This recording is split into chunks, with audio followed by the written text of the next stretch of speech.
Hey guys, welcome to Fascinated by Fungi Live. Today we're going to be speaking with Dr. Arielle Johnson, who is a flavor chemist and a just all-round sort of food nerd. I met her at Davis, and I'm super excited to get to chat with her and kind of catch up a little bit on all the places we've been in life and the work that she's doing now. She has previously worked at Noma, the best restaurant in the world, and she was one of the sort of founding and pioneering members of their fermentation barge and some of the cool stuff they were doing there. She worked with Mad Feed, which is their sort of worldwide food thing. I don't even know how to describe it, but we'll talk about it. We'll figure it out. She worked at the MIT Media Lab, and now I think she is serving as Elton Brown's science officer for Good Eats, which is just a huge honor for me to get to speak to her because I know Elton was one of my food heroes growing up. And Arielle is just one of the sort of the coolest food people I know, and this is one of the things I really miss about being at Davis is just getting to chat with other cool food people. So we're going to try to recapitulate that experience today. I'm going to see if I can get her on the call here. Let me see where people are. So... Okay, I'm still waiting for Arielle to join, but she'll be here in a moment. So, per usual, this is going to be a conversation between Arielle and myself. If you guys have questions for us, feel free to pop them in the chat, but I may not directly do Q&A, but I'll kind of keep an eye on what you guys have to say and try to spin that in conversation. And yeah, I mean, these live things are sort of fun for me because I get to interact a little bit with you guys, and I get to talk to people that I really respect and I'm super interested in. And, you know, I appreciate everyone's feedback. Sometimes I get feedback that's not so nice or not so great, and I'm just going to ignore that. But, you know, I would ask that you guys, be respectful and all that kind of stuff. So, Arielle, where are ya?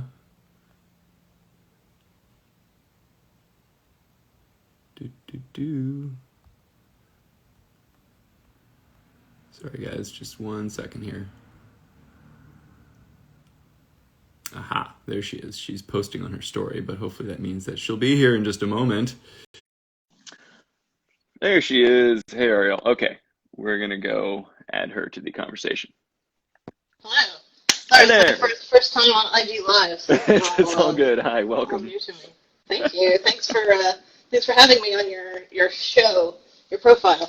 Yeah, whatever it is. Yeah. You know, just an excuse to catch up and nerd out on food and stuff. So I was trying to relate to people your sort of path, but I think it's kind of epic, and I think we'll talk about it a bit. But you know, that's one word for meandering. Yeah. Made up as I go along.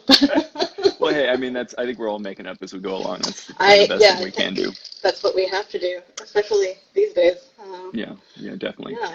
So I wanted to start by just laying something out and getting our thoughts on it, and then kind of using that as a platform to think about the rest of our conversation. And I wanted to ask you about the difference between flavor and smell. And really what we think about in food as flavor is often what we're perceiving as volatile aromas and smells. And then I want to sort of address in a larger context the Harold McGee's concept of what he calls the Osmocosm, which is the world of smell that we live in constantly, and so many people just kind of ignore because we don't. Well, we just take it for granted. Yeah, and we're not dogs, so smell is not our primary sensory input, but it could be, and there's no reason that That's I mean I don't That's an I don't get interesting sniff. I don't need to sniff as many butts as dogs do, but I appreciate smell. True. So. We don't do that anymore. I think maybe some of our ancestors did. Not being on all fours does make that more difficult because your butt is more hidden. Okay, so yeah, flavor and smell. Well, usually, like if we talk about flavor in a sort of like colloquial, everyday way, a lot of people talk about like taste, like it tastes good. This tastes like that. So taste is an important part of flavor, but flavor is actually I guess you could call it a composite sense or like a hypersense or a synergistic sense. It combines input from several senses. So taste is an important part of flavor, but smell is actually a gigantic part of flavor. And part of the reason why that's sometimes not obvious is because so two things. When we say smell, we think of like sniffing. We're like, oh, okay, so I have this and I'm smelling it, and that's smelling because like, what does that have to do with flavor? So there's actually a second route for olfaction or smelling, right? Where the smell active volatile molecules, instead of entering through your nostrils, they actually go from the food in your mouth up the back of your throat into your nasal cavity. So that's called retronasal olfaction. Yeah, so that's orthonasal is ortho in. and Retro is out. Yeah, so ortho. And if you hear people talking about ortho, retronasal, it's just in-out smell, basically. But, those can be confusing terms for people the front door and the back door, as it were. Interestingly, though, when you are experiencing retronasal smell while you're eating, your brain like relocalizes where you think you're perceiving the sensation to in your mouth. So like it does feel like it's happening in your mouth, even though it's happening in your nose. Yeah, it's just your brain tricking yourself into thinking that it's in your mouth, even though it's like up here on the soft palate. I guess to like purposefully integrate it into like the process of eating. And smell is probably one of like the least studied senses, or like the least well understood. Yeah.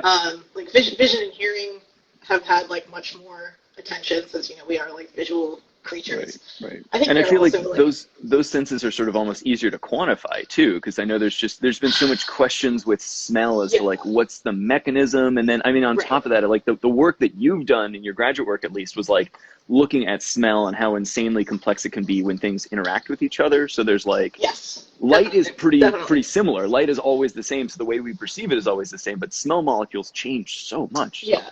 Well, I guess some of how we I have like a tripod and I think I'm in a weird angle. There we go. Okay. So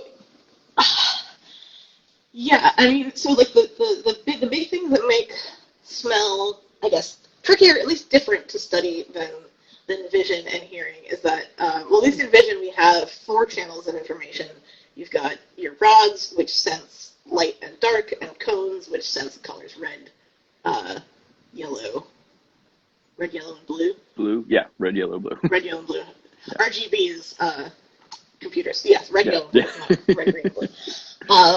So it's 3 channels of information, and each of them is like stimulated directly by wavelengths of light. So like wavelengths of light are pretty easy to measure. There's like processing and stuff, and everyone has different sort of like if you grew up in the Arctic Circle, you have more blue receptors or something like that. So like there are changes like that. But with smell, we have around 400, at least 250, maybe 400 different receptors. So that's 400, hundreds of different channels of information. And rather than like with taste, we have multiple types of taste buds, but pretty much each one kind of sticks to its own thing. Yeah, the only one that there's a lot of differentiation is bitter, because we need to have a lot of different types of bitter. But everything else, there's only like 1 or 2 sweet, 1 sour, like there's like 2 salt receptors, high salt and low salt, like 1 acid. Yeah. So and bitter is interesting. Yeah, there's like 20 different bitter receptors. Okay. But they all attach to like the same, they think, like neural pathway. Gotcha. So okay. So it all grab onto different things, but it all says bitter. And then there's like, I know there's like 4 or 5 different umami ones, which is nice too, because that's why there's multiple different. You can do like not just MSG, but all the inositols and stuff like that, and that's where your food is so delicious. But. Yeah. What like some of the inositols and GMP, AMP, IMP, they're all ribonucleotides, so they make up RNA, and they're also part of how we make like ATP, or organisms make ATP. It's free energy, right? Yeah. Tastes good. Sometimes what they do is they will actually bind on to the like regular glutamate umami receptor, but like on the side. So not on the. To call any site on a protein an active site kind of implies more intention than there actually is, because everything evolved totally randomly. So basically there's another area on the protein that it could bind to. And that actually makes the umami receptor grab onto glutamate harder. Oh, harder. Oh, so it tastes even more delicious. You get this like synergistic. It could be like, I don't know, with like 1%. I can look at the exact. Very low percentage. Yeah. With a very tiny amount of ribonucleotides, you can have like 5 to 10 times as much umami perception. which is pretty cool. And that's part of why Doritos are so damn addictive, because those Well, guys have that stuff titrated exactly to mess Yes. with your taste buds. But yeah. Yeah, a lot of snack food producers are very good at Very good. maximizing palatability. Yeah. And we're just, I mean, it's the crazy thing too is you're like, you could make a Doritos that was satisfying, so you ate like 5 of them, be like, that was great. But they don't do that. They're like, no, we're gonna eat the whole bag. Yeah, we're gonna make you eat the whole bag and then more. So yeah. Exactly. Thanks, food guys. Yeah. Anyhow, yeah. So you were talking about like the flavor receptors are fairly like uniform, or at least there's sort of one channel of input, and then we have these like smell receptors that all compound in this crazy way. Yes. So with smell receptors, any idea of like specificity pretty much goes out the window. So there's like, thousands upon thousands of different odor molecules that we can sense. But the way we sense them is that any given odor molecule might bind to several different receptors with different affinities, and any receptor might bind to many different volatile molecules with different affinities. So what you actually get, rather than like, a trigger of a specific thing activating like one spot in the brain that's like that flavor. All smells are like initially sensed in the olfactory bulb as like patterns of activation. So it's like really more like a map than like one little light bulb. Well, I know with wine, I certainly like to think about like things having sort of a fingerprint, and you're like, I can't identify necessarily each individual component, but this is sort of a fingerprint, and then I can try to tease apart different elements of that. But yeah, it's like little maps, or it's images almost that you're getting. Exactly. Yeah, it's that's why smell elicits so many memories and crazy things, because it's not just a single point in your brain. It's like the whole thing is being engaged whenever you smell something. Yeah. Well, and then so like, because the brain doesn't really, so any molecule, like let's say you're smelling a pure solution of like hexanol, which smells sort of grassy green. Not that like that really exists in nature, but if you were smelling that, that would get like sensed as a pattern. But the brain doesn't really distinguish between like individual molecules and mixtures of molecules. So like it processes a mixture of molecules as just another pattern of activations. So you actually get like mixtures having their own qualities. So like there's no like molecule in wine that smells like wine. The wininess comes from like smelling all the things at the same time. The additivity and in some cases synergy of that.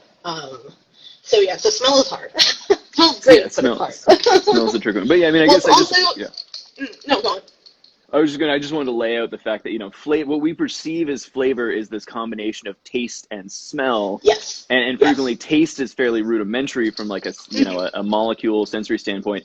And then smell is this incredibly complex thing where, you have like a lot of different receptors and then a lot of different volatiles all coming in and kind of hitting your thing. And on top of that, it overlays with your own personal experience. Yes. That like not everybody smells everything the same way. I think there's a professor at Davis who's famous for the fact that like the smell of skunks makes her happy and nostalgic. And to me, I'm like, that's gross, that's roadkill. And she's like, I think home, I think there's like one plant from her childhood that has a sort of skunky smell. So I know a couple plants that have a skunky smell, but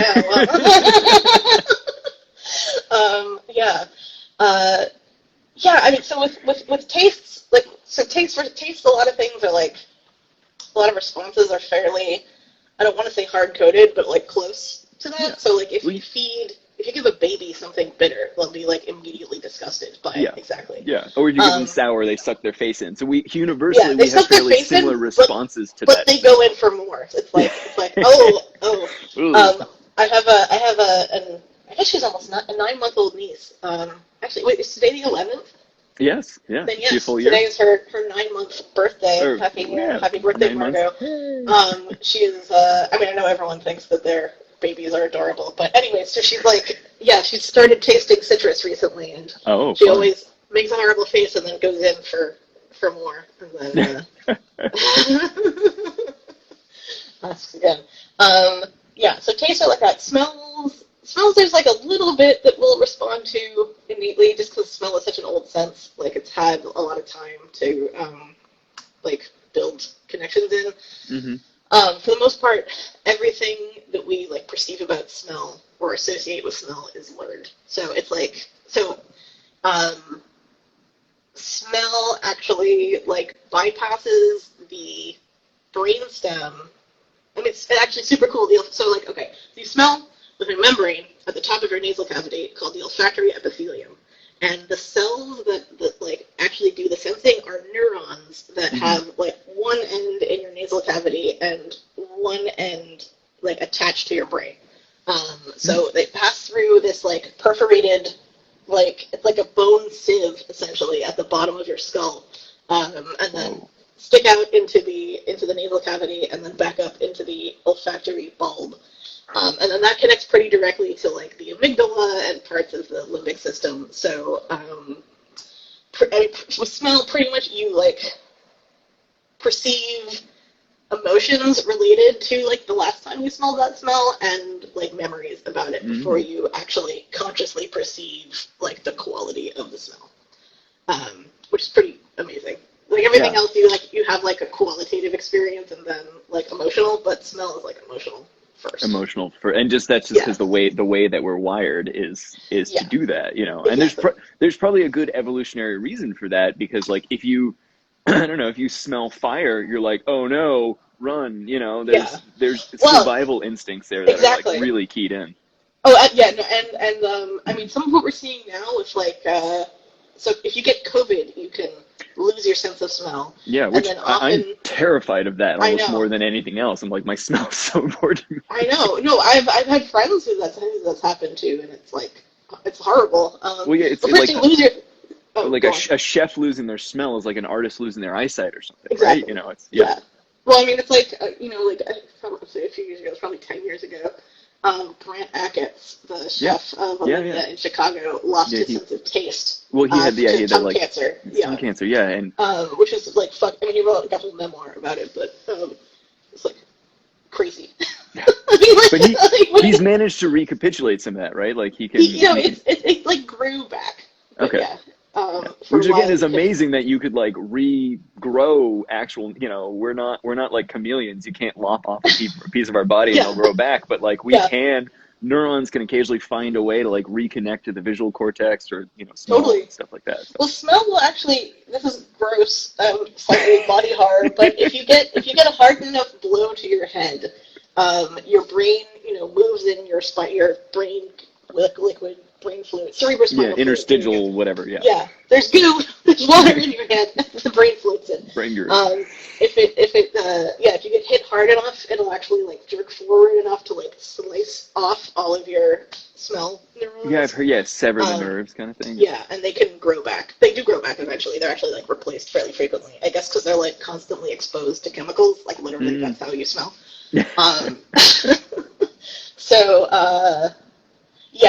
Where are we? Oh, with COVID, so you can lose your sense of smell, and then when you start getting it back, a lot of people experience this phenomenon called parosmia, where, like you can smell things, but they all smell horrible. Oh. So, like coffee smells awful, and various other things. So, like, and you have to like relearn how to like them again, I guess. Like you have to do like smell training to make new associations or find the old ones. I mean, I think the thinking is that like, well, if you're going to have only a limited sense of smell, you may as well have something to protect yourself with first, and then like use it for eating and nice stuff. Mm-hmm. But you have to relearn because it's probably like it's severed all those networks and pathways that existed, and so it has to like rebuild them or reconnect to the memories and the, you know, the imprints that were there, kind of thing. Yeah, it's complicated. I was talking to yes, and there's other stuff. I'm just talking. I was talking to a guy at Robert Dada at Harvard who has been working on that, and there's like several weird mechanisms with like inflammation and stuff like that they're trying to figure out what happens with smell. I feel like the phrase "it's complicated" could probably describe pretty much everything that you've done in your life. Especially with regards to flavor chemistry, but I think people who aren't scientists often like look to scientists to tell them something certain, and that's a I feel like pretty much anything you if you're a scientist, you tell somebody you should start with like, well, it depends, and then you can always tell a true scientist because they'll put a caveat on everything. Oh yeah, There's no exactly. bold center statements that without being like, well, there's an something somewhere. I mean, it's funny because this is just like a philosophical thing. I think modern American culture is so obsessed with like certainty. Whether that's like certainty of control over like our environment and like health and bodies, or like certainty about ideas. But I think like true science is about embracing levels of uncertainty. Yeah, well, and sort of reveling in that gray area and that feeling of being a little uncomfortable and not knowing and having to admit that you don't know, but that you want to do experiments to find out. So. Yeah, no, I love saying that I don't know something, but doesn't make for like great media. Oh, I think it can, but people like the snappy sound bites, and sometimes I don't know if I can explain it in that snappy of a sound bite. But you can. I feel like you can almost always find some analogy that helps you at least relate to it. And that gets to you and I have talked about like we were both bench scientists, and we both were at Davis doing grad work. Yes, but now, doctor. But now we're like wanting to transition into a space where we focus more on the communication and in this like science communication space. And I guess with that in mind, I want to talk a little bit about like your journey since you've left Davis, because I used to pop down to the lab and say hi, and, hang out with you guys and stuff. Commiserate and talk about experiments not working. So I'm just like trying to make my lighting situation work. You're all good. Okay. So I mean, we'd sort of do the grad student thing, but like you've gone and done a lot of cool stuff. Like even while you were at Davis, you reached out and formed a connection with Noma, which is arguably like the best restaurant in the world, and has kind of fueled this entire foraging community and like all this stuff that's happened. So like, how did you get hooked up with Noma, and like how did you go there and work with them, and, like, all the stuff? Well, I mean, so I like decided to go to grad school initially. Obviously, well, not obviously. I was still an undergrad, so I actually went straight from undergrad to grad school, which I wouldn't necessarily recommend. Yeah, I did the same thing. It was also 2009, so like. Yes. Yep. We graduated same time. For the kids who were kids then, it was much like now, except you could go outside. But there was no money. So when I went to NYU here, I live in New York now, but I was here in New York then, and I was doing my bachelor's degree in chemistry, and was decided that what I wanted to do was like that and food, and so I'd been kind of incorporating that into like whatever coursework I could and into my research. For my undergraduate thesis, and collaborating with a professor, here at NYU, and he was involved with this. Anyways, it was lots of having seminars with food studies scholars and scientists and chefs, and I was like, okay, well, this is cool. This is what I want to do. Yeah, this is the world you want to kind of move. So it's do I go to culinary school and become a chef and do it, or do I go to grad school and become a scientist? And I chose science, but I'd written to a few different grad schools, grad programs, about could I possibly study cuisine here if I'm doing chemistry? And most of them said no. And UC Davis Ag Chem was like, well, we're not going to stop you from doing that. So, I mean, I heard the same thing when I applied to Davis, because it's I came in wanting to actually look at the molecular mechanisms of food, and actually I wanted to study smell reception and receptors. Yeah, that was originally what I wanted to do when I came to grad school, and Davis is like, well, we don't have that, but we're not going to stop you from doing anything you want. And I was like, fair enough. If you can make it work, yeah. Yeah, exactly. That's kind of what they said. They're like, graduate group is just an umbrella. You can go anywhere on campus you want. I was like, okay, cool. Which is a very cool system of theirs that is pretty unique to Davis, I think. But I've gotten off track. Okay, so I was already going into grad school knowing that I needed to be doing stuff with food and cuisine, and at that time Twitter was still interesting, or people would actually just post things that they were thinking about, and not there was no concept of amassing followers, or I think there was not even really retweets. Anyways, so besides me, there were like other people that were interested in this stuff, and they were just like on Twitter posting about it, and so you could follow them and interact with them. And through that, I heard about the Nordic Food Lab, which was this project that Rene Redzepi, the chef at Noma, had started because, like, I think his story was that they were looking at like heirloom Danish horseradish varieties, and like they could not predict how spicy it was going to be. And he was like, why don't we know? And they'd be like, you have to research it. So he'd be fine, we'll have a research lab. So that started, I think, like, it was pretty like intimately with the Noma test kitchen for a while. So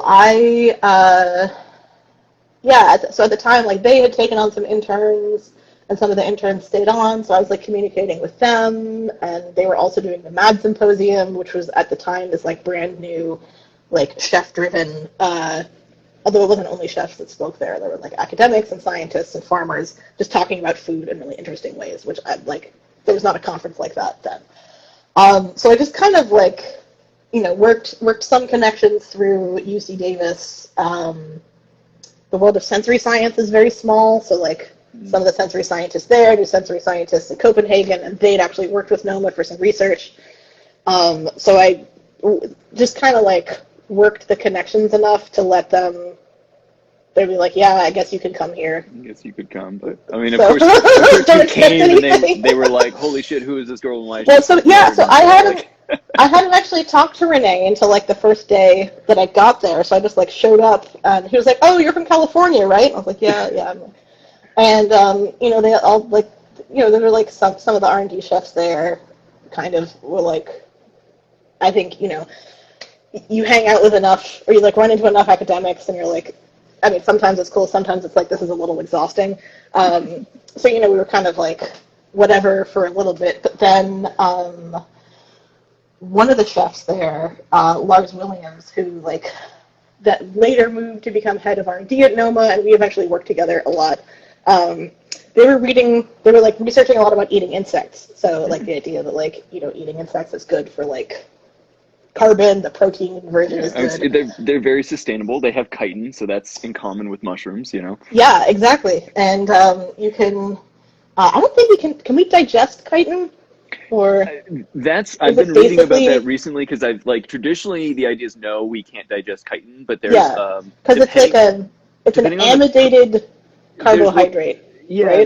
there's within our guts, there's something like people have a real range on this, but like 20 to 80% of the chitin in our guts actually can get digested by like bacteria in our guts, because they do produce enzymes. So it's you're not supposed to eat raw chitin because you can feel quite sick, but it depends on the person. And I think it's really a microbiome issue more than anything else. Like I eat a lot of mushrooms, so I wouldn't be surprised if I have some good chitinase bacteria in my guts, but yeah. Yeah, and like if you eat a lot of shrimp shells. Yeah, exactly, shrimp shells and anything has chitin, like you know, you'll probably. Yeah. You give yourself gas pretty easily too, though. So. you like pop off an amine group, and it's basically sugar. Yeah. So yeah, sorry. Yes, insects. So insects, eating insects. Yep. Well, so the idea that they were working on was like, okay, there's all these like, you know, ecological and climate reasons to eat insects, but like, what if we got people to eat insects because they're delicious? And you know, like 2 to 3 billion people already do that, like, you know, for most of their diets, and like we in the West eat some arthropods, like shrimp and lobsters and such. So those are sort of like ocean insects, not literally, but. So anyway, so they're really looking into like the flavor of insects, and Lars had this paper open about pheromone signaling between ants. So it had a bunch of chemicals, like molecular structures in it. So I just sort of like was looking over his shoulder, being like, that looks cool. And I was like, why are you looking at a paper about like herb volatiles? And he's like, what do you mean this is an ant paper? I'm like, well, that one, you know, that's like citral, so that smells like lemongrass, and that one's, you know, like pinene. And so it turns out that ants actually produce a lot of their pheromones are the same molecules as makes flavor in like herbs and spices, like and some like fruits. Terpenes and lots of terpenes. Lots of terpenes. Mostly That's terpenes. Crazy. Yeah, and so. Yeah, it was this funny thing where, like, you know, the chefs were, like, oriented enough towards research and self-education that were finding these papers. but then, like, I guess, at least that we could find, no one had been writing about how, from like a culinary perspective, that means when you eat an ant and it tastes like lemongrass, it produces the same molecule as lemongrass. Right. It's because it's the same. Yeah. It's you know. Yeah. It's clearly they're very different. Lemongrass and is not an ant, but like they have exactly the same thing. So. Yes, exactly. I see my friend Santiago in the chat. Hi, Santiago. Awesome. He is actually, he's super cool. He's a chef. Well, he's from Mexico. He has a restaurant in London where they're making like Mexican cuisine with British ingredients. So like what like how would you go about doing that? Yeah, and, I love that mashup. I haven't thought about that before. Yeah. That's a really interesting. So like we don't have like limes. They're doing some cool stuff with like gooseberries and. Oh, okay. Well, and what you could do is you could look to say, hey, how do I recapitulate some of these flavors? Hey, maybe I can put a dash of ants on here if I can't get lemongrass. Exactly.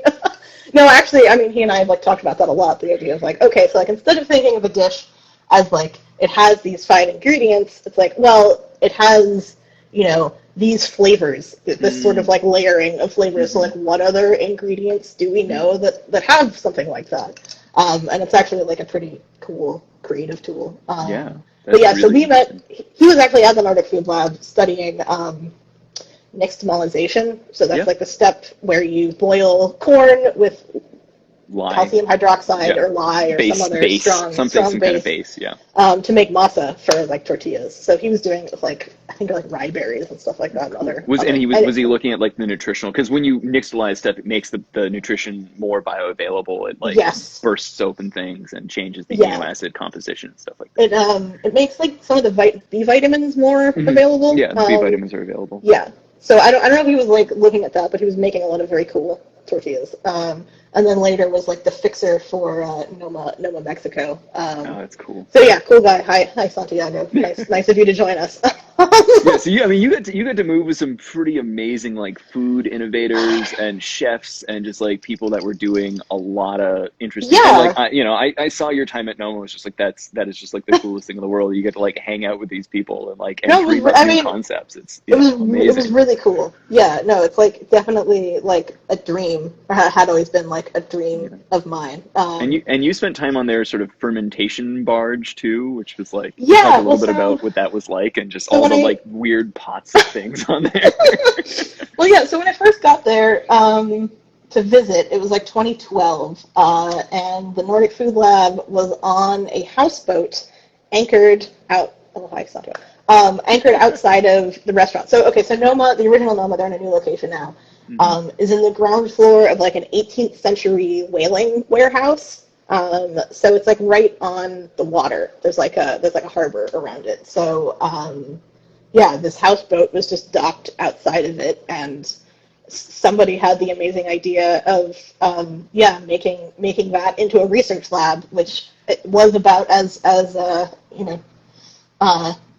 weighing things was challenging, let's say, compensating for the movement of the harbor, but it was also just like fucking amazing. Like, they built out a sort of research kitchen space on the top floor.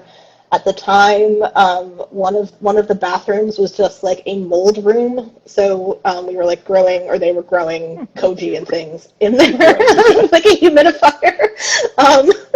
I wish I had a photo of it. I think I took a photo, but the first time I was in Copenhagen, I was like doing karaoke and my bag got stolen, so including my passport. So that was a whole adventure. But it was just this. What was super cool about the Nordic Food Lab, besides the it's on a boat and it's like it's on a boat, but it's like everything's Danish, so it's beautifully designed and there's like beautiful lights and there's like grilling and smoking things for family meal every day. The thing that I liked is I'd come from this traditional academic background where very sciencey, right? Where lots of lab work and the people that formulate research questions are scientists, and maybe you'll collaborate with a chef if you need to figure something out about that. But I was coming into this space. I mean, and I intentionally didn't want to come as an expert. I wanted to learn, things. So it was really eye-opening to me that it was like possible to like not be a scientist, not be attached to officially a scientist, and not be like attached to an academic institution, and just like be able to use knowledge to formulate ideas to investigate. I mean, which saying that out loud, like obviously, but like to a 25-year-old raised on like, well, this is how we do research. It was kind of like gigantic. Well, I've had a similar experience a little bit here in mycology, in that everyone. I too come from academia, or like I'm like, okay, to study this, you have to get the degree, you have to do the graduate work and the postdoc and the publishing and the blah blah blah, and then like I meet people in mycology space who are like, I graduated high school and I'm doing PCR and publishing, and I'm just like, holy shit, you like the most important mycologists they're not scientists in the traditional sense. And so I love that chefs move in that same space. Oh, like, I can be an absolutely. innovator and a thought leader by just like being curious. Yeah. Right? Yeah. Well, and like there's if you want to get much more analytical about it, there's some great stuff in James Scott. He's a Yale historian. He has a book called Seeing Like a State that talks about like how basically like artificial forms of certainty and how those are used to like consolidate power, in this case 4 states. I mean, that's going back to like Babylonians, not just like high modernism. But anyways, so he's like, I'm actually like super attached to this part of that book. He talks about how basically like there's what he calls epistemic knowledge, so like knowledge that you use like the scientific method to very formally figure out. But there's like, I mean, obviously people have other forms of knowledge than that, but like in some ways, science not science, the process of doing science, but the establishment of science and technology has like, in a lot of cases, relied on basically saying that is like invalid to make its own self valid, which is not something that most scientists talk about or think about. But it was just, I don't know, it was like a revolutionary experience for me. Because I was like, wow, like there's the stuff that they know that I don't know, and their knowledge is informing questions that I wouldn't have thought of. So it was like, I mean, it was like addictive. So I was like, okay, clearly I need to be here. Well, it was a good reminder for you to get out of the lab and just be like, hey, there's real life experience can be just as valuable as research experience. Yeah, I mean, and well, the thing is, like, it also was a lab, but like, you don't have to be in a university lab to make knowledge, basically. Right. Yeah, which is obvious to me now, but was not. You still have to exercise some scientific principles, but you don't necessarily need grant money and officers and infrastructure and all this other stuff. You don't need someone to like tell you can do something to look at it if you like know how to use some critical thinking and investigation. Okay, so we're so I ended up there. I want to be conscious of. Sorry, I'm like totally rambling. No, it's all good. There's other things I want to ask you, but I do want to ask you in your time at Noma, 2 things.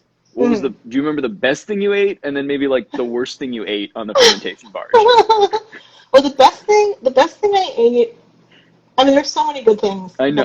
I'm sure it's hard to choose, but like something that sticks out in your mind, Yeah, this is actually, it's like a relatively simple thing.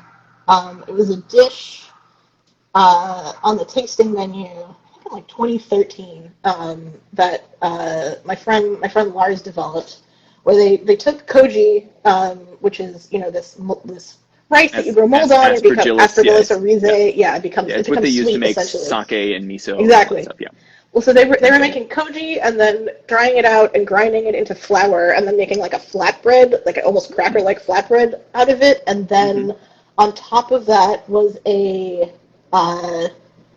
took rose petals and grilled them. So like added this like layer of charred flavors to the rose petals. And then I think put some like they fermented rose petal vinegar and like put that on top. And it was just this like, it was like super simple, but this like insanely like transportive, layered, just like amazing sensory experience. Because like cool. eating rose petals. I mean, you can have rose water and stuff, but it was actually these like amazingly fragrant wild roses. So So that was probably... yeah, of course it's something that Renee probably foraged or some Oh, crazy yeah. There's like a... No, seriously, you know, the people who were foraging would go out and come back with like trash bags full of these rose petals when they were in season because they were like amazing. Cool.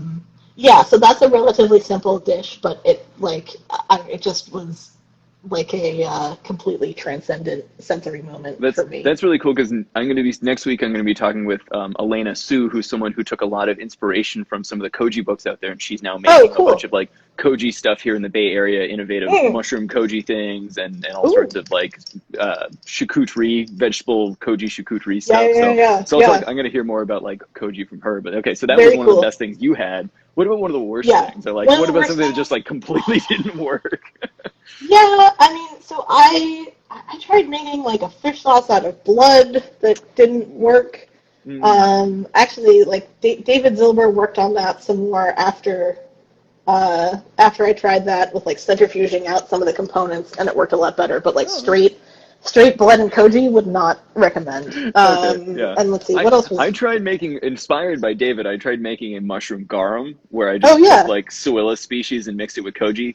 I don't know what I did wrong, but and salt, but it's terrifying, and it's really more interesting. I kept it around because it just looks absolutely disgusting, but it's it's still here. Wow. Someday I'll get to talk to David and I'll show him, be like, David, what's going on? Yeah. Yeah, we used to. I mean, we'd like sometimes put like sep mushrooms in. Yeah.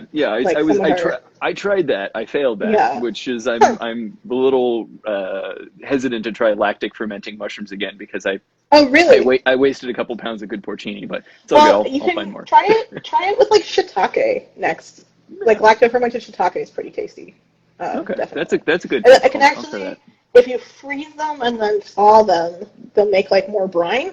I did that with the porcini. I think my issue with the porcini is I just didn't realize it only had to be like a 2 or 3 day ferment, so I left it for like a week. Then I was like, this is it can get weird. I just wasn't on top of it, so it got all moldy and strange. And that was my fault. Honestly, it wasn't their method. It was me. Honestly, like many of my projects now, even though I like do them at home, I'll just like set something up and then just miss the window. Yeah, miss the window. But sometimes you find amazing things like that. Yeah.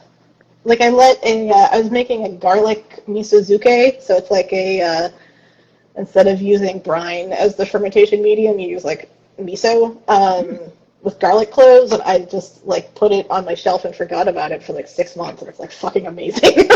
That's cool. I made bay capers a couple years ago, just like salting the buds off a bay tree down the street, and that it's just amazingly evolved, and like I think it lacto fermented because it was spritzing for a while, but now it just like straight smells like chocolate. It still tastes like bay, but it smells exactly like dark chocolate. That's awesome. It's great. I feel like bud. The capering technique is cool underappreciated and is very cool. Exactly. Yeah, there's a lot of fun things you can do there. Yeah. So. Well, I mean, I guess like you can have like what am I thinking of? Cherry blossoms. Yeah, cherry blossom buds as a shio salt ferment of the Japanese. I do have a cherry tree outside, so you're making me have so ideas like if you pick them before they open all the way, you can salt them, and it makes a great. That's one of the things I miss about. I mean, I love New York, but like I have no yard. There's a park near me, but I don't grow things. Not the same. Not only is there no yard, like I mean, one of the first things when I visited California for the first time was like. There are lemon trees. You could just go outside and pick a lemon. Like, why isn't everyone freaking out about how amazing that is? Well, in RMI was nothing but like lemon trees around you at all times. And like a edible garden, and it was a cool place to be. But okay, so I want to ask you about a few more things before you got to go.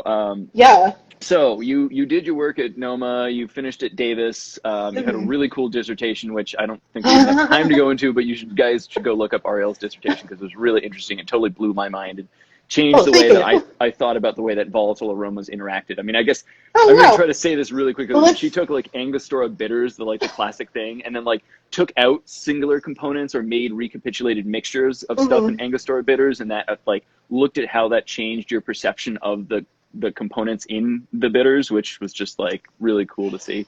Well, so I mean, I can talk about that. Okay, quickly. Or do you want to ask me something else? Like, no, ask me something else. MIT. Oh yeah, okay. Jeez. And Elton, and we got like 10 to 15 minutes left, so we're gonna be aware of our time here. But I mean, do you have like what did you take away from your PhD? I guess that's always an interesting thing to ask people. Like, well, I mean, I still think about many of the things that I talked about in there. I mean, I don't do a lot of direct research on smell mixtures anymore, but I think about it all the time. I mean, some things that, like, as I was talking about earlier, if you smell a mixture, the mixture is kind of its own thing because of how the brain processes the patterns, and essentially it's so non-linear that you can't predict a smell quality just from like a molecular list of what's in a seeing mixture. The components isn't going to tell you what it smells like. I mean, you can get like kind of an idea, but but like it's unclear. You can't really predict how, like, what we might call it the gestalt or the whole like image would be like. So I still think about that all the time, and how like mixing flavors changes how we perceive them, and whether that's mixing like individual molecules or like combinations of ingredients. I mean, part of my research, I like had a couple of like bartenders I talked to a lot, and I was like, oh, okay, I'll just tell you about like the chemistry of cocktails because I'm sure someone has done that. And people had done research on whiskey, but not on anything else. So that's kind of how I got into the Angostura bitters, was like, okay, well, so we should make the simplest possible cocktail, the old-fashioned, and like see what's going on there sensorially. So I did like a descriptive analysis and chemistry on bitters because no one had ever looked at them before, and then a study on old-fashions, which, to toot my own horn, was the first, as far as I know, because I've actually looked at, I think, all the literature, the first peer-reviewed research paper on the flavor chemistry of cocktails.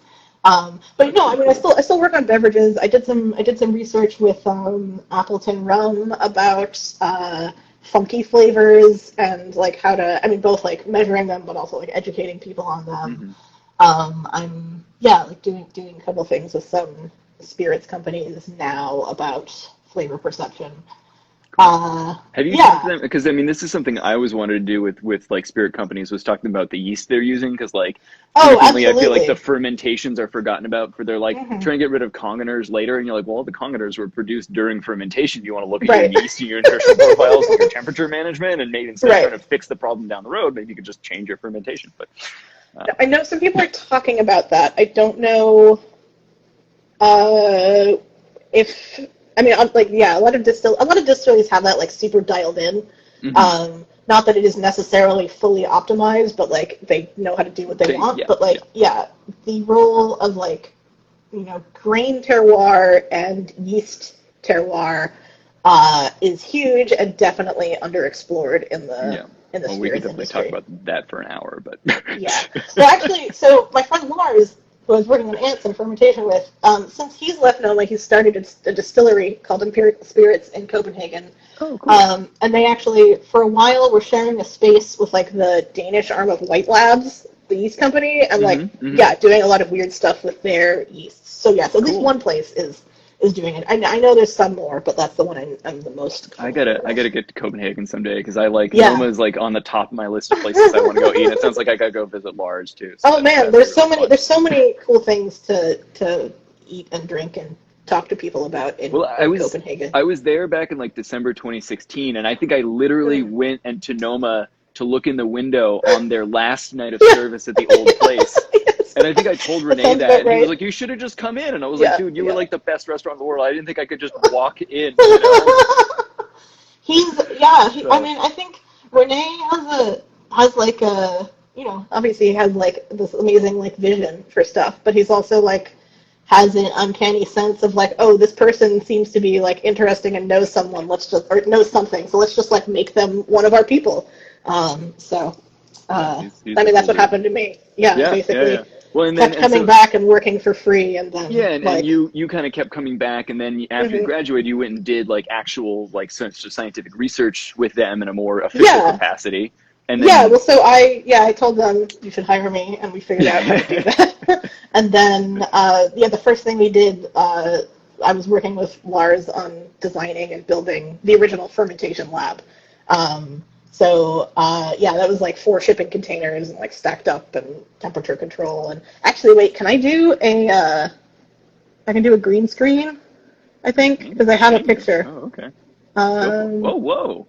That's wait, how cool. do I didn't even know we could do this. You're finding out features on live that I never. You probably can add. How do I add the photo? Or is that just green color? That I don't know. No, not that. I was trying to. All right. No, just Never you can mind. put it on your story later, and we can check it out. But okay, yeah, I just have some like photos. I prepped by saving some photos to my camera roll to add, but I can't add them now. Ooh, you can be filtered though. Uh-oh, we lost Arielle for a second. Sorry, here I am. Okay. I accidentally swiped. Sorry, I can't find the no filter thing anymore. So we'll just do that for the rest of it. I'm the tourist spirit. Go back to normal. I want to see your face. This is amazing. Okay. That's a little too that's for me. That's filtered. Yeah, that's fine. Weird. You look like a normal human being. That's fine. Relatively cosplaying a normal human being. Okay. So you built out the research lab, but you also you went on to MAD, right? Can you talk a little bit about what MAD is and what their goals are and stuff? Yeah, I mean, Noma has about like 1 million projects going at any one time, which is great. Or they did at the time. They've gotten a bit more. They brought on more like. There was kind of a way of like just as they pick up people, it's like, oh, okay, so we'll just do this project now. When I was there, I just ended up doing like tons of different projects because it's like, well, that's interesting. We should do it, so you should do it. So I was like simultaneously working with like Lars and some other chefs and interns in the fermentation lab, but then I was also working on MAD, which started as the MAD Symposium, which was a sort of like food and cooking driven multidisciplinary cross-pollinating amazing symposium, like 2-day symposium in a like circus tent out on like a distant peninsula in the Copenhagen harbor, and it was just like insane. I mean, so actually like when I went to Copenhagen the first time, I went to like do research. I was like, oh, okay, I'm a scientist. I'm going to be a visiting scientist, and I'm going to like do some research with these researchers. And then like a couple of days before the symposium was like about to go on, and like a couple of days before, everyone else on the boat was like, oh, we're just going to go check out the site. Like, you can come with. I was like, okay, I'll come with you. And then like cut to 3 hours later, I was helping shovel wood chips in the rain to try to which is the way it always happens, you're like, I mean, that's the best. Yeah, that's like, I mean, it was weird because I was like, I mean, I don't know, I think it's easy if you come from a very like formalized or institutional background to be like, oh, we're like breaking the rules here, and it was like the mildest form of like not like breaking the rules, but like, oh, but so I was like, oh, I can just like get in there and do all the prep work and stuff like that. So. Well, and I find that a lot of scientists are like they're very ready to get their hands dirty, and it doesn't matter if it's depends on the field. In a lab or if it's just shoveling stuff. Well, yeah, that's true. I mean, I guess I think in the agricultural sciences, exactly. Yeah, people will jump right in. It's fine. Totally. Like geologists, field ecologists. My college. I mean, quite honestly, I was really squeamish until I got into mushrooms because I was like, I don't want to touch bugs and dirt. And now I'm like, bugs and dirt, just get them off. Let me look at the mushrooms kind of thing. Like I eat bugs now. I literally don't care about bug damage in a mushroom, and it doesn't matter to me. Whatever. Just cosmetic. Yeah. Exactly. So I mean, then when I went on full time, I was both doing research and like working on the Mad Symposium, whether that was like bringing on speakers or like coordinating or figuring out how to go through like 3,000 applications and find people or give people tickets, and it was just a lot of stuff that I had no expertise in just doing. But then there's definitely this interest in making MAD so the reason we called it the Mad Symposium is MAD, actually pronounced Mel, means food in Danish, so it's like a funny joke if you speak Danish. The Mad Symposium, so it's a food symposium, but it's also mad. So there's the idea like, okay, well, we have like a real like credentialed researcher now, so can we like make MAD into more of a thing about like putting ideas out in the world besides just talking about them? So I was doing some stuff. I was doing a lot of work on fermenting waste products. So like in a high-end kitchen, you're getting in like tons of totally raw ingredients and prepping them so you get the part of it that you want to like put on the plate, but there's all this like scrap, and we eat a lot of that. Especially at restaurants, because everything has to be cut in like batons and very specific shapes. Exactly. You have more food waste, but a lot of restaurants turn that into stock. But there's still a ton of stuff that just gets. So you turn it into stock, you feed it to the staff. But if you have the same dish on, there's only so many times you can have like the same squash tops. So the thinking was, it's like, okay, well, we source amazing ingredients. We're like super good at like cultivated a supply network of like 300 different suppliers. So like the waste products are still like amazing ingredients. So what happens if we just think of them as the starting point to all these fermentations that we're doing and apply that in a bigger way? Well, to give some context, a lot of the way that we did and they still do fermentation at Noma was less like taking one recipe and following it, and more like, okay, well, we know lactic fermentation uses like these types of sugars, and growing koji, like it's usually done on rice, but basically we know that we need like starches and proteins, so like where can we find other sources of sugars and starches and proteins, and then just like apply the technique to new ingredients. So we just did that with food waste, and I made some stuff out of like both spent beer malts and then some like they call them orphan crops. They're like staple crops that like don't have a lot of academic research done on them. So like finger millet and pigeon peas and stuff like that. Okay. So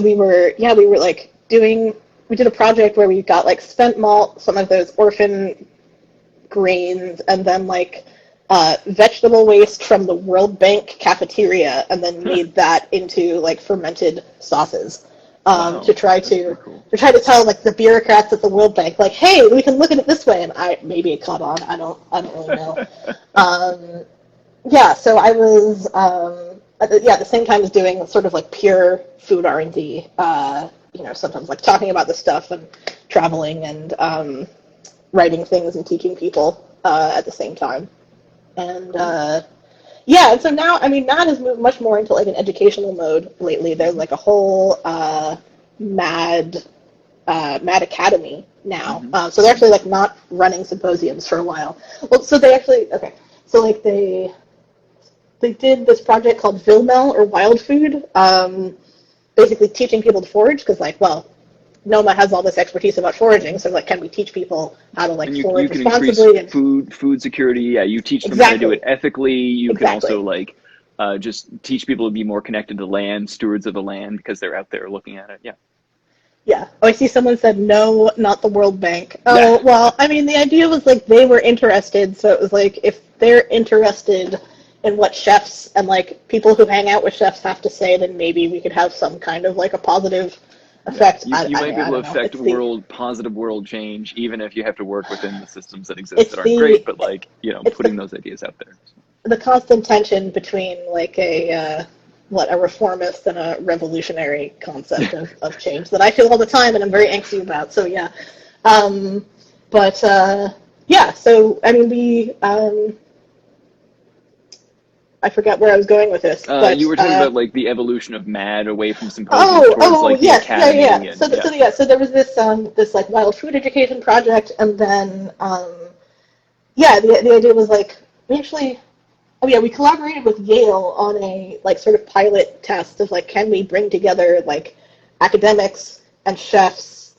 I mean, we could do it for the symposium already, but can we do it like in a much more like intensive, like development one-on-one or research kind of, way. So that we did like a pilot on, and now I think they're bringing over like, I don't know, 30 or 40 like younger chefs a year to do some of these more like intensive like research and education programs. That's very cool. Yeah, it's super cool. I know they hosted Harold McGee like last week, and you and I were both. And I think that's how we set this up, because we were both watching. I saw you on there. I was like, Arielle, we need a talk. So stuff like that came out of this concept called Mad Mondays. So like Mondays are when restaurants are closed usually. Yeah. So it's kind of the first kind of toe in the water of like, well, can we do MAD more than just once a year? It was like, okay, we'll have like a little talk on a Monday. It's Mad Monday. So I did one on food waste, like fermenting food waste, a waste of waste it was called. And we brought in we had this amazing one with like a agricultural economist, and then Soren Wolf, who's like an anarchist farmer that's a supplier. He sounds like a cool guy. Noma, just like talking about it was like, I mean, just was one of those interesting weird conversations in these formats. So so they're still doing Mad Mondays, and now with the pandemic, Bella Napier. Yeah, Bella is a great ex-Mad coordinating person, very, very smart and cool. I think now she's doing like political economy at Oxford, I want to say. Sorry, Bella, if I got that wrong. But yeah, I mean, so it was just like we're doing interesting things, and so interesting people were interested, so we could kind of like bring that together to try to make just like experiment with like new kinds of like education and knowledge sharing and stuff like that. So you transitioned out of MAD though and came to like MIT at some point. Yeah, well, I'd been there for a few years, and the whole time my boyfriend at the time was still living here in New York, because he worked in publishing, and the only place you can really do that is here, except for like small pockets elsewhere. And I missed him a lot. You guys have been together since high school or something, right? Yeah, long time. You have like the dream relationship to some degree. I'm like, man, you guys are like the cutest. And he's great. He's fantastic. He's always been like incredibly supportive of my career, and I'm support his work totally too. That meant that we've lived apart for like multiple years, and I was like through most of grad school and stuff too, right? Like, yeah. And I got to the point where it's like I'm 28. I've like done a lot of good stuff here. I don't know that like, I don't know, at a certain point, like I don't know, it just becomes like you want to do like new things to grow more, and like I was also living like alone in Copenhagen, which can get like, it turns out can be kind of isolating to do that. I mean, it was great. I had like fantastic friends, but like no. Anyway, so I had been like talking to some people at the MIT Media Lab. They like invited me to become like a director's fellow, which was sort of this like vague position that like didn't. It was this cool program. It was kind of like MAD in the sense that it's like, oh, we found people that we're vaguely interested in, and just will like give them an affiliation. So I moved back to the States and started working as like a visiting scientist at the MIT Media Lab, cool. trying to leverage some of the like hardware development and then some work on AI to look specifically at flavor. I was doing this project where so in plants, most of the flavors that we like, especially like setting fruits aside, but like things like herbs, most of the flavors are actually like defensive and adaptive compounds. Molecules, yeah. Yeah, so it's like chemical warfare, but we like them. We like them in small amounts, but you wouldn't sit down and just eat an entire bush of oregano. That would no, be overwhelming. that would be too much. Yeah, that'd be too much. But I mean, so there's this problem with modern agriculture in general, where like everything's been optimized for yield and like flavor has been kind of ignored. So that's why like tomatoes don't taste good anymore. So I went in with this idea of like, okay, well, like, what if you chose flavor as one of the things that you're optimizing for? Which, I mean, it doesn't seem that radical to me, but it like, has been it's completely forgotten in commercial breeding programs. Yeah. If anything, it's an afterthought. Better. Like, does it taste okay? I guess so. The Red Delicious is the perfect example of like the Red Delicious that will last for months, but it never tastes good. The winter tomato. Although, that is changing. Paul Klee in Florida is this like old school tomato breeder who's now like obsessed with flavor and writes like does amazing experiments and also like writes amazing papers about that. And there's a lot of people in grain breeding actually breeding for flavor now. Steve Jones at Washington State University at the Bread Lab. Oregon State has a barley program, and Michael Mazarek and a few others at Cornell are actually doing that with vegetables. And you can buy them as seeds from Row 7 Seeds, which they is a thing now.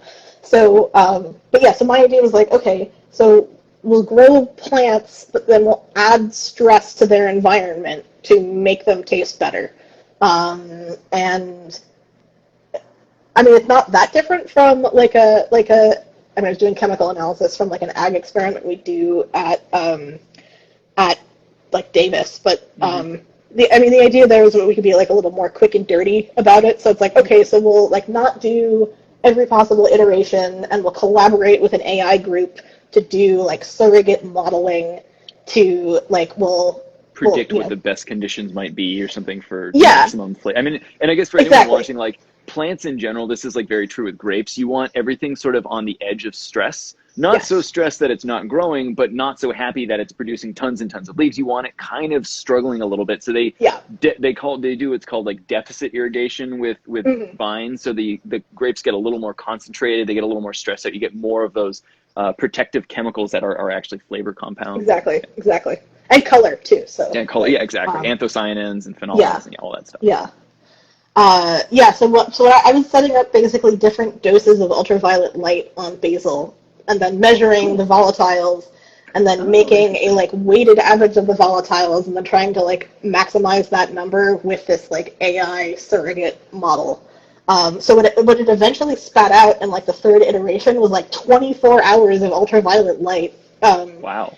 So the thing was we weren't optimizing for like best flavor. The first step was like most.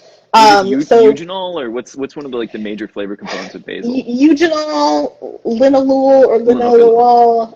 So eugenol smells like cloves. Linalool smells floral and kind of like bergamot, and then methyl chavicol or estragol is this sort of like classic basil-y anisey molecule. So I mean, there's about like 17 volatiles in our model.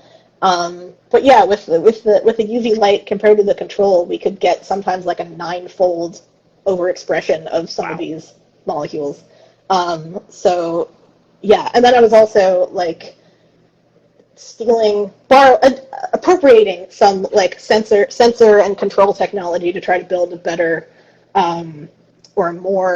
smarter, more smart, not like that it was dumb, but like get more data for fermentation. So like I with some of the engineers there was building something called a fermentabot, where like there was like so when we built the fermentation lab at Noma, we bought like commercial temperature, like PID industrial controllers, and then had like a separate thing for humidity.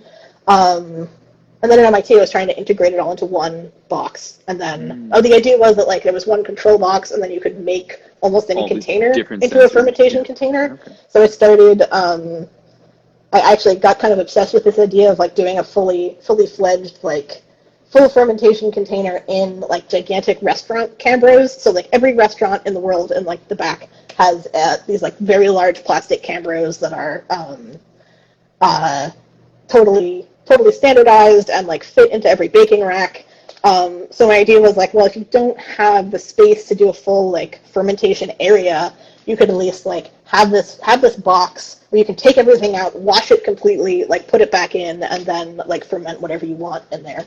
We were playing with like CO2 sensors and like pH and stuff like that. So cool. I mean, I and it's all open source and online.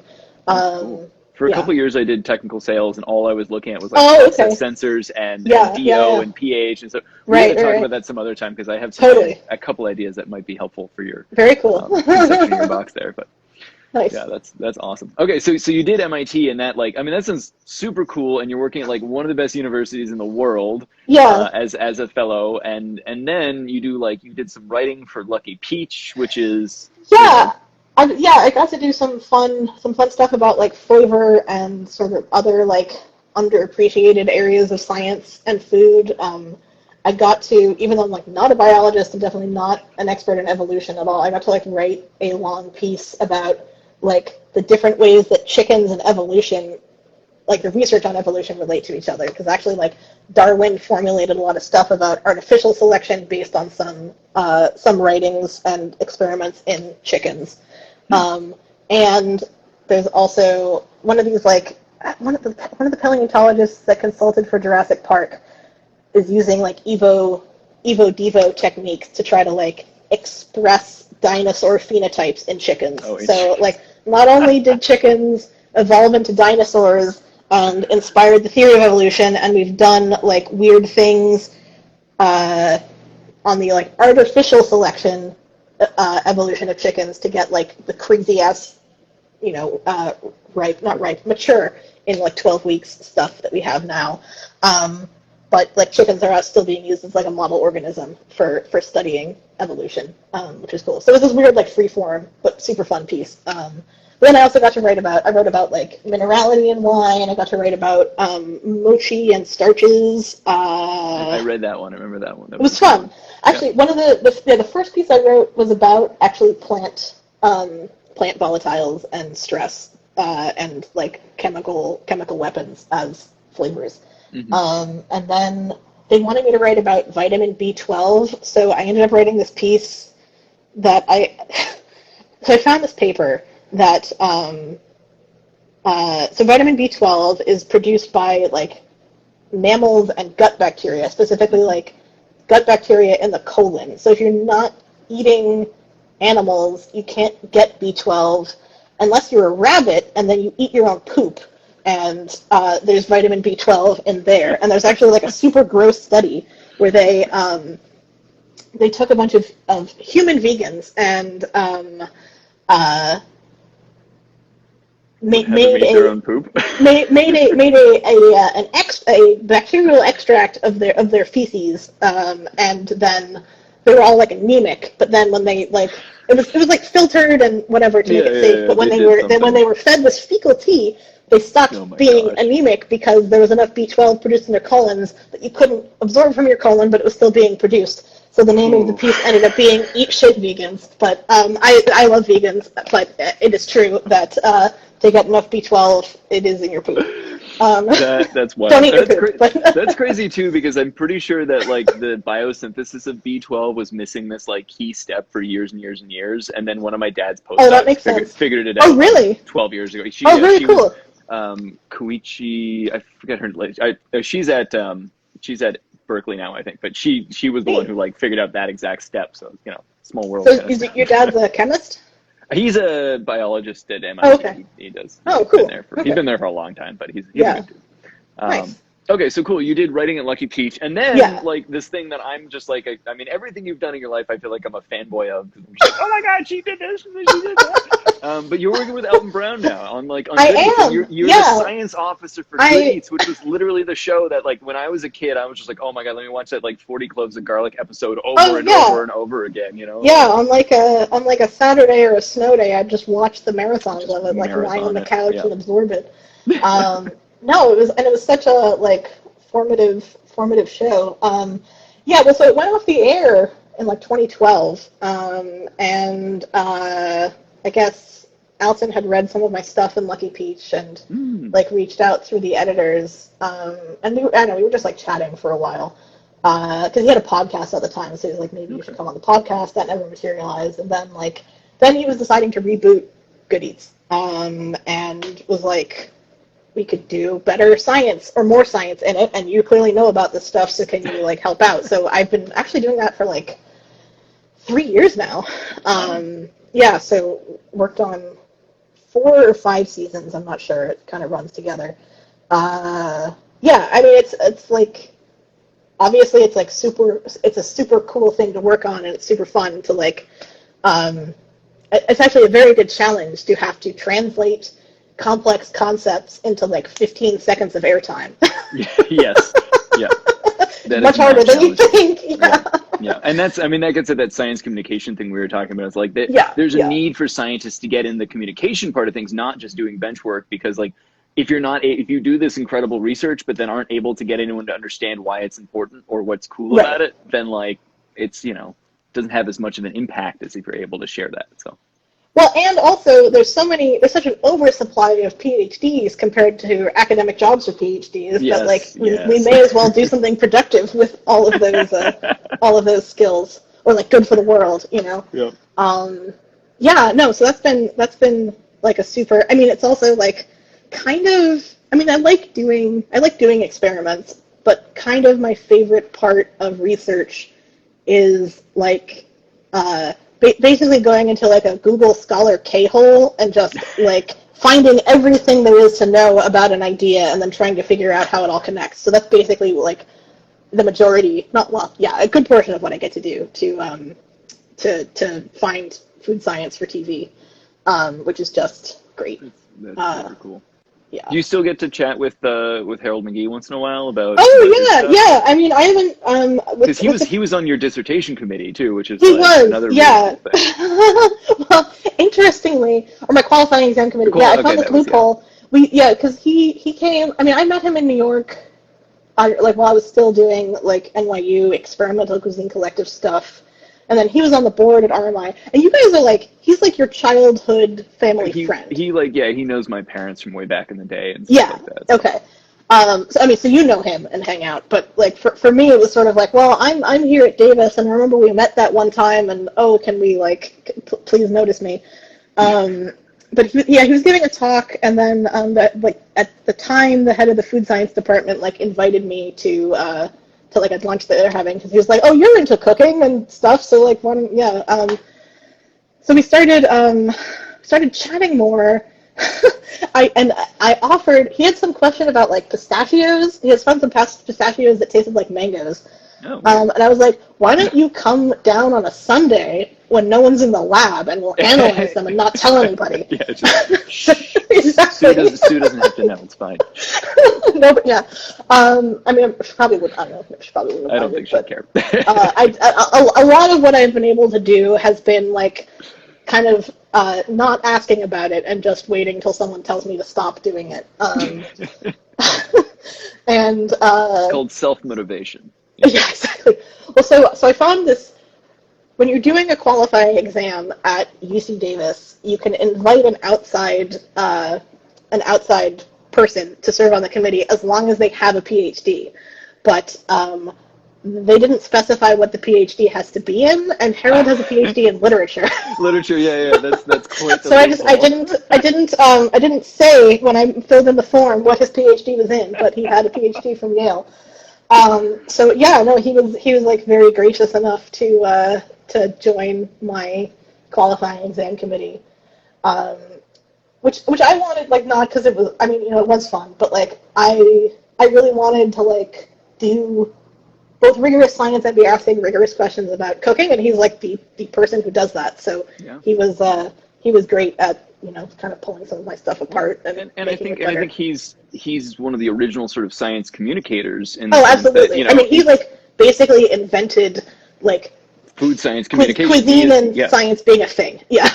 yeah. I mean, totally. And so it's so cool that like I feel like we can be the next generation of people who come up and start talking about that stuff and like innovate in the space. And like you're one of those people who like every time I check in on you, I'm like, holy crap, Arielle is up to something else that's like incredibly cool and is just like doing amazing stuff. So it's because I'm unreasonably obsessed and often do it to the expense of all else in my life. So Yeah, well, you know what? I have this weird fascination with fungi that just seems to be kind of taking over my life. Yeah, So that's going pretty cool. It's been fun. I mean, I'm like, one of the things that I think about constantly, and I want to like bug you about offline someday. It's just all the incredible smells you get out of mushrooms because yes, I don't know if you've heard fascinating. The mushroom candy caps. They're they smell like Terrace rubidus, and they have sotalon, which is like the volatile chemical that's in maple syrup and fenugreek and sherry and like and there's we should probably all sorts of stuff. Do this again. Yeah, I'm down. Yeah. Well, I mean, in like non-pandemic times, I want to come to New York and let's just get dinner. Yeah. God, we can see what restaurants are still open. God bless them. Actually, well, you're on TikTok, right? Because I'm like on TikTok. I keep like I should talk about this stuff on TikTok because like some people. Yeah, you should. Yeah, you got to again. It's got to be short and snappy. But like there's a which space is good for it. to train yourself. It is. It's been hard for me. I've been writing a book for a long time, and it's like actually due very soon. So I think like after that, don't go near TikTok. No, I don't need. I've actually compartmentalized where my I write all the time, and then my leisure activities. Well, I cook dinner. We watch a movie every night, and then when I write enough that I can't write anymore and need a break, I play Cyberpunk 2077 for like half an hour, and then go back to work. Awesome. So TikTok will come later, but yeah. It's that would be fun. Yeah. Cool. Well, thank you. I actually, so much. I have a 2 o'clock, but we should maybe do this again. This was fun. Totally. Yeah. It's been great. Thank you so much for joining me. And thank you for having me. By the way, anyone who wants to learn more about Arielle, you can just Google Arielle Johnson. She's got a website. She's got a Twitter. She's got Instagram. I'm here. If you want to find her writing, check out Lucky Peach. You have a book coming out somewhat soon. I do, next year. Oh, I see someone asked about the volatile oils and plants. If you go to my website, ariellejohnson.com, it should be in the articles section. It's called Smells Like Green Spirit. I think all of my Lucky Peach pieces are there. Yeah, because Lucky Peach doesn't exist anymore, sadly. Oh, okay. When does the book drop? Oh, next fall. Fall 2022. So, but actually, you have to turn in a book a year before it's actually done. So I'm like an early deadline this April, and then we'll edit it some until I don't know, whenever they tear it out of my hands, I think. Yeah, and they say this is good to go, and you're like, okay. Yeah, done is good, right? Yeah. Awesome. Well, again, cool. Thank you so this was much. Super fun. It's been great. Thank you. Life goes well, and New York returns back to normal, and you can go back to restaurants and all the things. I also hope that for you. Thank you. But yeah, let's hang out again soon because it was fun. Okay, cool. Thanks so much for having me. Yeah, absolutely. Bye. Bye.